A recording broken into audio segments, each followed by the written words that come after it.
ซุปเปอร์ชาซุปเปอร์ชาจะรู้ไหมว่ามันแปลว่าเป็นปากกาของเราเริ่มชวนพัฒนาหรือเราเริ่มมีการซุปเปอร์ชาซุปเปอร์ชาสวัสดีค่ะพวกเราค่ะซุปเปอร์ชา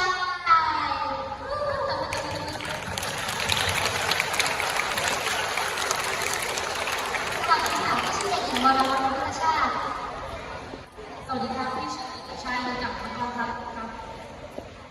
สวัสดีค่ะชื่อเด็กหญิงธัญรวดีแก้วพิเศษค่ะสวัสดีค่ะชื่อเด็กหญิงมาริมาทองศรีค่ะสวัสดีค่ะพี่ชื่อเด็กหญิงพัชราวิชัยโยสวัสดีค่ะพี่ชื่อเด็กหญิงกนิดาสุขทุกพันธ์ค่ะ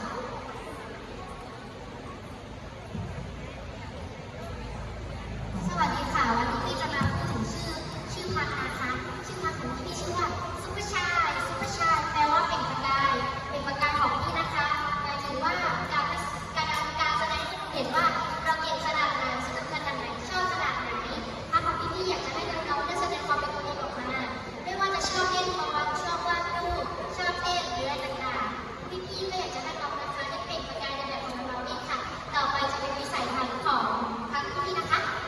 วิสัยทัศน์ของพี่ก็คือพวกเราจะไม่ขอสัญญาแต่จะพัฒนาด้วยการทำหมายถึงอะไรนะหมายถึงพวกพี่จะไม่ขอสัญญาแต่จะพัฒนาโรงเรียนนี้ให้ดีขึ้นแล้วก็จะทำให้เต็มที่ทำสุดฝีมือเท่าที่พวกพี่จะทำได้ต่อไปจะเป็นนโยบายของพรรคเราครับ